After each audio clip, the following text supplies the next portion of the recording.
بەناوی خوای بەخشندەی میهرەبان جوانترین سڵاوتان لێبێت بینەرانی ئازیز و خۆشەویستی کەناڵی ئاسمانی پەیام بەتایبەت پرۆگرامی چیرۆکەکانی ڕەمەزان خۆشحاڵم لاڵقەیەکی نوێ لەگەڵ هاوکارانم لە خزمەت ئێوەی ئازیز و خۆشەویستا بین. ئەم شەویش هاوکارانی پەیامنێرم لە شار و شارۆچکە و گوندەکانی ئەم کوردستانە شیرینەوە کۆمەڵێک چیرۆکیان بۆ ئامادە کردوین پێکەوە لە خزمەت ئێوەی ئازیز و خۆشەویستە پەخشیانەکەین. سەرتاش چیرۆکی یەکەممان لە شاری هەولێرەوە دەست پێ دەکەین. بێگومان هەموو مزگەوتەکان لە سەرجەم شار و شارۆچکە و گوند و تەنانەت مزگەوتی سەر ڕێگە و ڕێبوارانیش بابەتی بەربانگ و خوانی بەربانگیان تەنانەت خوورما و ئاو و شیرینی بەردەستە، بەڵام لە هەندێک مزگەوت تایبەتمەندی خۆی هەیە وەکو ئەمەی هەولێر کە هاوکارمان ئیبراهیم زیاد چیرۆکێکی جوانمان بۆ ئەجێڕێتەوە. ئەویش هەموو ئێوارەیەک کەباب بۆ 200 تا 400 ڕۆژۆوان ئامادە دەکرێت و بێگومان کۆمەڵێک خەڵکی غەیرە کورد واتە کرێکار یا با بڵین هاوڵاتی دیکە کە با بڵین خەڵکی هەرێمی کوردستان نین کوردزبان نین لە دەوروبەری ئەو مزگەوتە ئێواران با بڵین سوودمەند دەبن لەو ئێوارە خوانەی کە ئەکرێتەوە. هەر کەسێکیش لە ئاست خۆیەوە شەربەت شیرینی بەتایبەت سووب یا با بڵین نیسکێنە یا با بڵین شۆربا حازرەکرێ و ئەبرێ بۆ مزگەوتەکە. با پێکەوە بزانین هاوکارمان ئیبراهیم زیاد چی بۆ ئامادە کردوین. مامۆستا دانا سڵاو لە تۆ لە تەواوی بینەرانی کەناڵی ئاسمانی پەیامیش بێت.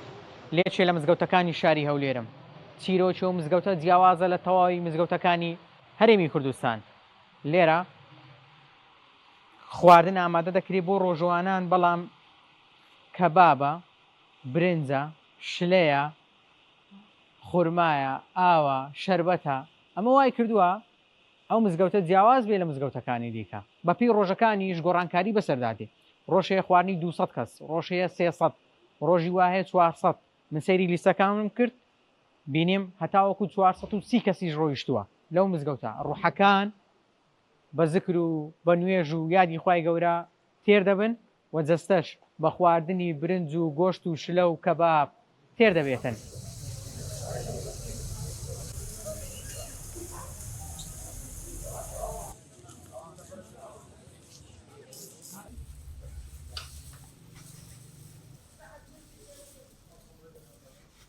گەوتی ئاجی باروی لە گەڕەکی نازناس هەموو مانجی ڕەمەزانی پیرۆز بگرە لەوەی کە هەموو ماگەکانی لۆفتاری ڕەمەزانی پیرۆز خواردن دابش دەکرێت لەسەر هەموو چین و توێژەکانی ئەو گەڕەکەی و خەچی فەقیر زۆر دێت و خاستن ئەوانەی کە لێرە کار و کەسابەت دەکەن. خواردنی ئێوارانش بریتێ لە قۆزیە، کەبابە، ساردەمەنیە، ئاوە، قەسپە، شیرداتیە، بگرە نیسکە هەموو خەرکەکە بە تێکڕایی دێت لەو مزگەوتە ڕۆژانەش مانای هەستمان کردیە لە مانجی ڕەمەزانی پیرۆسارانە زیاد دەکە خەرکەکە. خەرک زۆر دڵی پێخۆشە، خەرکەکی زۆر دڵی پێخۆشە. بگرە بەوە بە چای خۆت دەبینی مانای بگرە زۆربەی زۆریە کەسەکانیش خەرکەکی بیانی زۆریشمان تێدایە لەوانەی کە بەنگلادیشینە، سوورینە، جێوڕێیان بگرە بە ڕۆژینە و جێڕێکی وایە نیە لەوانەیە لە ماڵەوە بتوانن نان لێکوانە نان لە ماڵەوە ئازکەن هەمووی دێت ئێرکوانە. نانەشی زۆر جوان بەڕێک و پێچش هەمووی بەڕێ دەکرێت و نانەشی جوانیشیان دەدرێت.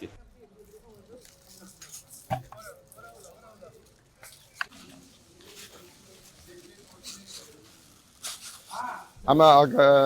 پەیوەندداری هەموو ڕژێتەینە لێرە نیسکی لە ماڵی خودینە لێرە لە خێرخ و تەمزای لەسەرە و وڵاتیات دەکەین حەجیانە مسلمان لێرە لە مزگەوتی هەموو نەفەرەکان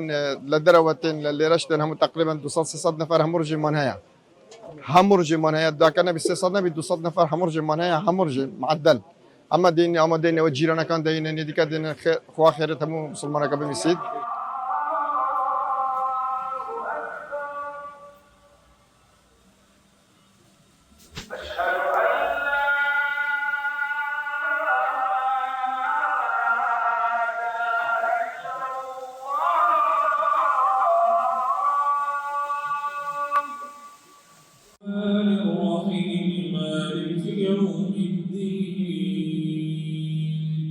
إياك نعبد وإياك نستعين.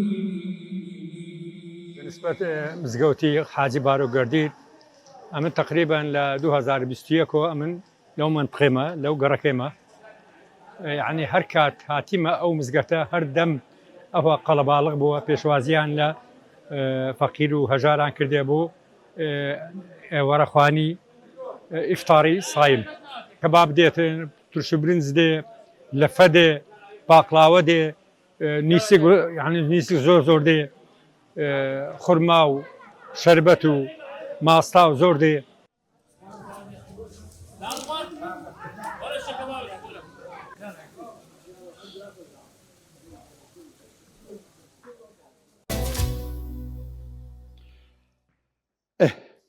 لە هەولێرەوە دینە سلێمانی ئەوانەمان کە لە ماڵەوە ڕۆژوو ئەشکێنین یان بە تایبەت باوک و دایک و ننک و باپیر و پور و کەسە بە تەمەنەکانمان لەگەڵایە تام و چێژێکی تایبەتی هەیە بەڵام چیرۆکی ئەم جارەمان لە یەکێک لە خانەکانی بە ساڵاچوانە لە شاری سلێمانی بزانین ڕەمەزان لەم خانانە چۆن ئەکوسەرێ بەربانگ چۆن ئەکرێ پارشە و چۆن ئەکرێ و ئایا بەڕێوبەر و کار و کارمەندانی ئەم بەڕێوبەرایەتیانە بەڕێوبەری خانێ بە ساڵاچوان چۆن هاوکاری لەگەڵ ئەم کەسە بە ساڵاچوانەکەن کە بەداخەوە حەق بوو لە کۆمەڵگەی ئێمەیە لە کۆمەڵگەیەکی موسڵمانی کۆمەڵایەتی وکو کوردانە ئەوایە خانێ بە ساڵاچوان هەبوایە بەڵام لەگەڵەوەی کە هەیە ئەم خانانە بۆتە جێگە و مەوای کۆمەڵە خەڵکی بە ساڵاچوو و کۆمەڵە خێرخواز ڕوو لەم خانانە ئەکەن و بەربانگ و ئێوارەخوان ئاماداکەن هاوکارمان وشار لە خانەی بە ساڵاچوانی سلێمانی چیرۆکی ڕەمەزانمان بۆ جێڕێتەوە با پێکەوە بینەری بین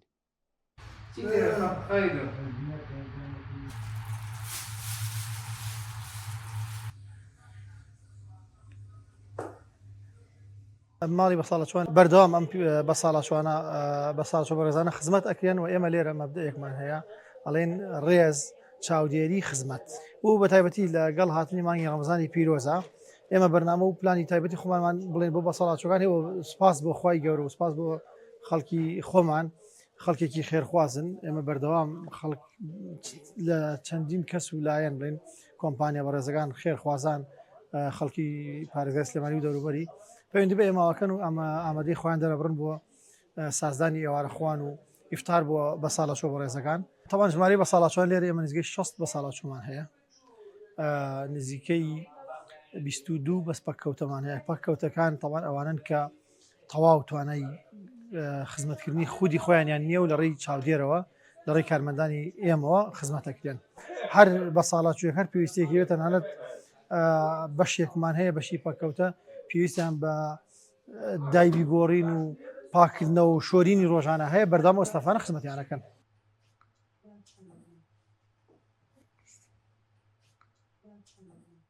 بە باشترین شێوە لە ڕێگەی کارمەند و توێژەر و چاودێرەکانمانەوە بە باشترین شێوە خزمەتی ئەو بە ساڵاچوانە ئەکرێت بە تایبەتی لە مانگی پیرۆزی ڕەمەزاندا لە ڕێگەی خێرخواز و سەرمایەدارانەوە زۆر سەردانی ئێراکرێەوە ئێوارە خوان و خزمەتیان ئەکرێ بەردەوام خەمی تەندروستی و خەمی ژیانی بە ساڵاچوانمانە لێرە و کارمەندەکانمان لێرە بۆ پەڕی دڵسۆزی و خزمەتی بە ساڵاچوو و لە ماڵەکانی بێسەرپەرشتان خزمەتی مناڵانی بێسەرپەرش دەکرێت خێرخوازانیش لەو فەراغی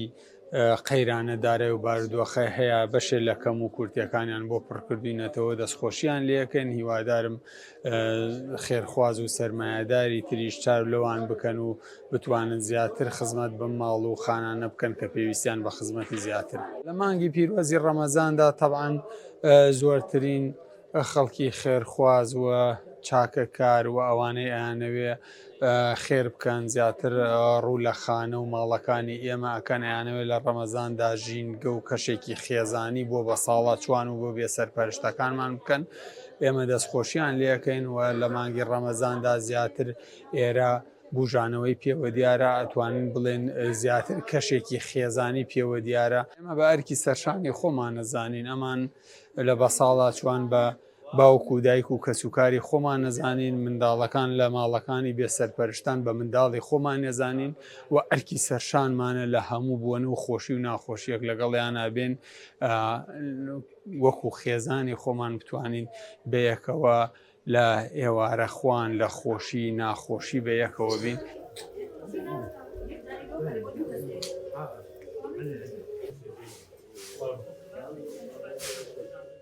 خواردنمان باشە لە ڕەمەزانە. ڕەمەزانێکی باشە بینە سەر لە پاشیەوە هەڵەستین خواردنمانێنێ ماز بێ پەنیر بێ چێشت بێم. ڕەمەزانێکی خۆشە لێرە ئەی بینە سەر. زۆر جار بیر لە تەنیایی خۆ دەکەیتەوە بیر لە ژیانی کە بەسەرە هاتووە ناخۆش بووە و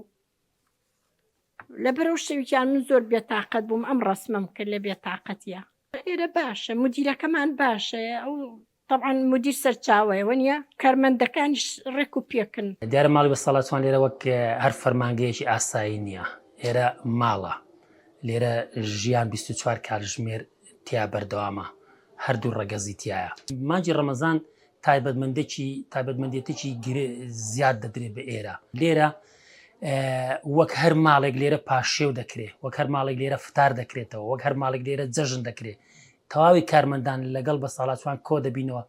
وەکو یەک خێزانمان لێ هاتووە لەگەڵ بەساڵاتوەکان. فەرمانبەرێک کە لێرە دەوام دەکات لە پاڵ ئەوەی کە وەزیفەی خۆی جێبەجێەکە لێرە ڕۆحە گیانێکی خۆبەخشی بۆ دروستە بێ.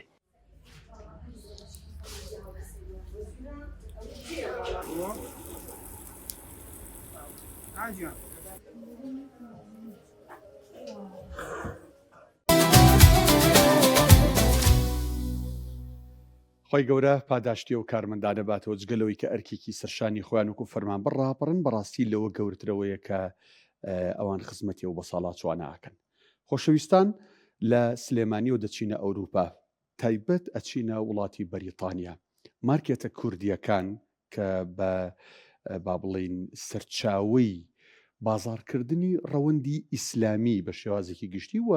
کوردەکانی دانیشتووی شارە جیاوازەکانی بەریتانیا دانرێت لەبەرەوەی کە خواردنی فرێژ و حەڵاڵی تێدایە. هاوکارمان کاک جیهاد لە بەریتانیا و جیادەورامی ئەم چیرۆکەمان بۆ جێڕێتەوە با پێکەوە بینەری بین.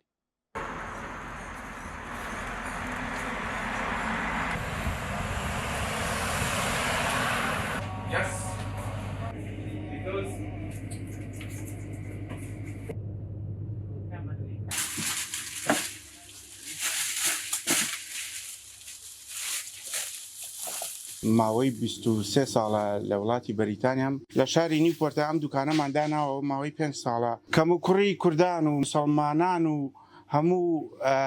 قەومیەتەکانی ترمان پڕ کردوێتەوە لەم شارە ئەنواع شتی حەڵالمانەیە لەخوا بەزیابێ. سپاس بۆ خوا لە مانگی ڕەمەزانە ئێمەش زۆر قەرەباڵغترین و مەشغوڵترین بە حکمیەوەی خەڵکەکە بە ڕۆژوە و ماشەڵڵا مشتری سۆدانیمان هەیە سۆماڵیمان هەیە ئەفریقیمان هەیە ئیتر کوردە بەڕێزەکانیش بزانین چیان پێویستە ئەگەر ئەمڕۆ دەستمان نەکەوێت سبەینێ بۆیانێنین. شیرینیەکە ڕۆژنە ڕۆژێ بە تازایی بۆمان دێت پێش مانگی ڕەمەزان ئیتر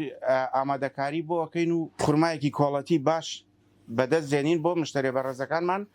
بە تایبەتی خورمای فەڵەستین لەگەڵ مشتریەکانە وەکو فامیلێک مالی هاتووە وەکو برادر و ڕەفاقەت و دۆستایەتی مالی هاتووە. میدڵ ئیست بەعام زۆربەی زۆری سپاس بەخوا سەردانمانەکەن لە شتەکانیشمان ڕازی.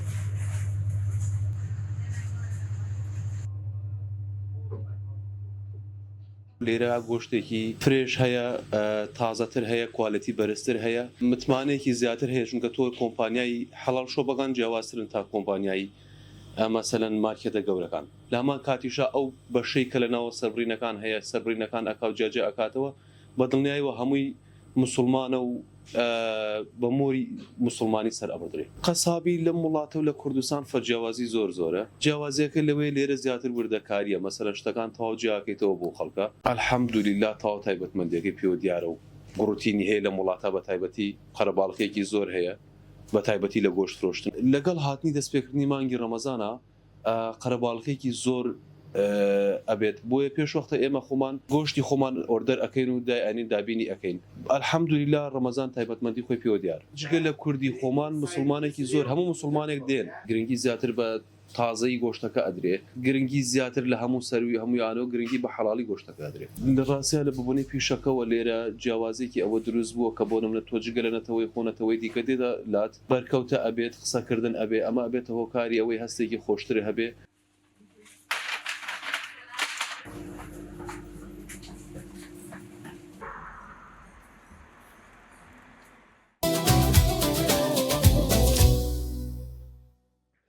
لە بەریتانیاوە بۆ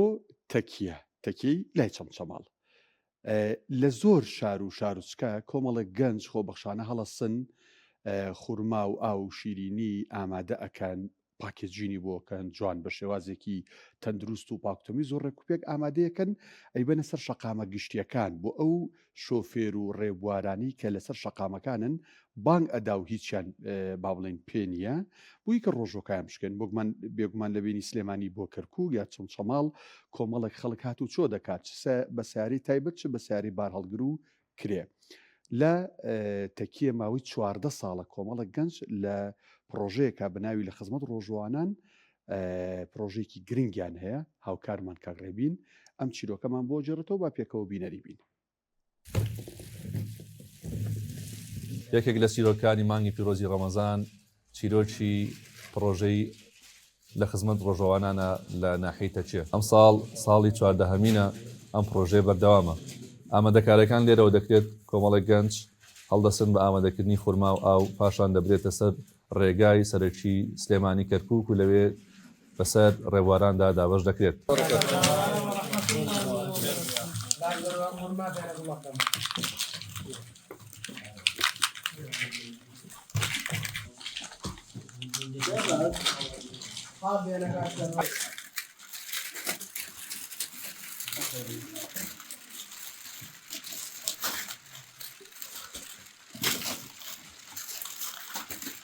ئیمساڵی جیاوازە ساڵانی تر پرۆژەکەمان بە گەرم و گورتر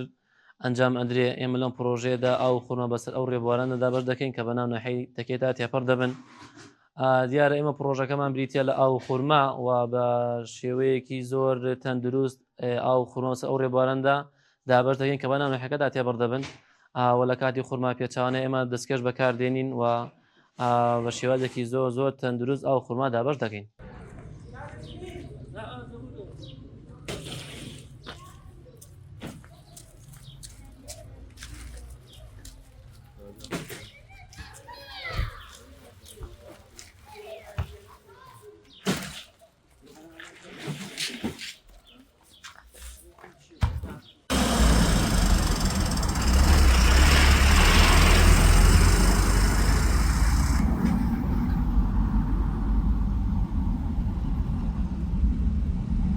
دیارە ئێمە وەکو پرۆژەی لە خزمەتی ڕۆژواناندا سواز بخوا بۆ ماوەی 14 ساڵە بێ دابڕان لەم سەر شەقامە لە پێشوازی و ڕێبوارانەداین کە بەنێو ناحەی تەکێدا تێدەپەڕن. بۆ ماوەی 14 ساڵە لە مانگی پیرۆزی ڕەمەزانە ئەم کۆمەڵە گەنجە بە شێوەیەکی خۆبەخشی و خێرخوازی لەم سەر شەقامە لەگەڵ هاوڵاتیان ئەفتارەکەنەوە بێ ئەوەی لە ماڵە لەسەر سفرە و لەگەڵ خانەوادەکانیان نابن. بەڕاستی ئەم چالاکیە بۆ ئێمە تەنها کاروکردەوەیکی خێرخوازی سادە نییە بەڵکو سەرچاوەیەکی گەورەی بەختەوەریە کە لە ڕێگەی خزمەتکردنی مرۆڤەکانەوە ئێمە بەدەستیێنی و ئەشمانەیە پەیامێک گرنگ بنەوەکانی دوای خۆمان کە مرۆڤ چۆن نەتوانێت بێ هیچ لایەنێکی مادی بێ هیچ بەرژەوەندیەک کات و وزەی خۆی تەرخان بکە بۆ خزمەتی مرۆڤایەت. خۆی گەورەم ساڵتان زۆر کا و خێر ئەوانش بنووسێکەوە ئەم خێر و چاکەوەی ناکەن لەگەڵ خەڵکە. ئەمە پاداشتی لای خۆی گەورە خۆی زانێ پاداشتی چەندێکامە کەم خێراکەن بەسەر خەڵکە تەوزیەکەن و کە ئێوەش ئەوە نەماندووە بن لەگەڵ خەڵک. وەڵایی زۆر شانازیە عنی بۆ هەموو کەسێک نەگەر بۆ خەڵکی تەچێ بۆ هەموو شوێنێک پەداخێک کە ئاوە دەنە ڕۆژوان یعنی خۆی گەورە خۆی زانێ خێرەکەی چەندێکە کە ئاوە ئێوە بەم عەزیەتە و بەم هیلاکیە ئەدەنە خەڵک.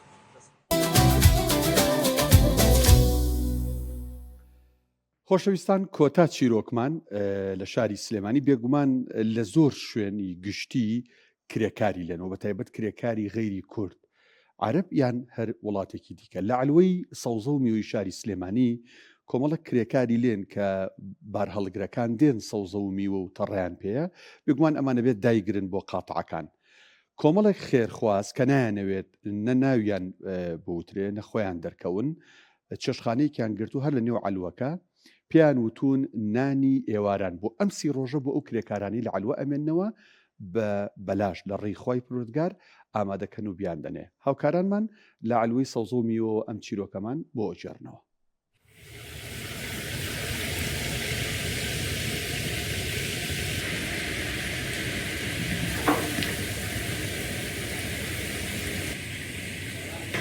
یاخوا بەخێر بن سەر و سەر چاوم ئێمە بوو ئستافی چێشخانەی کامیار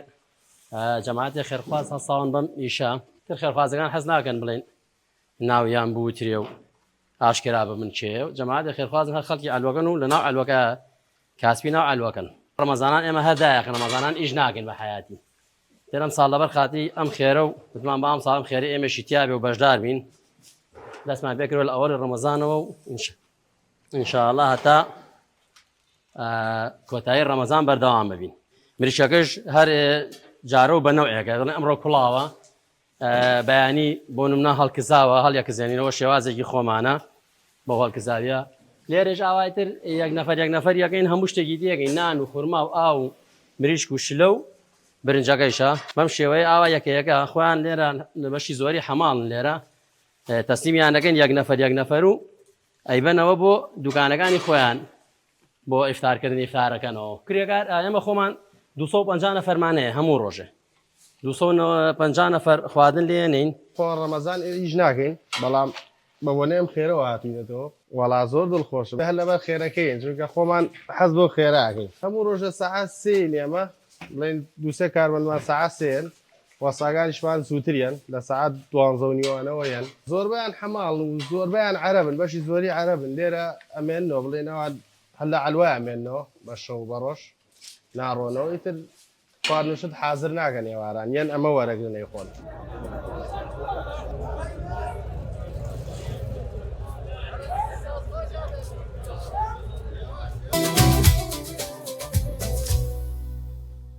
خۆشەویستان بێگومان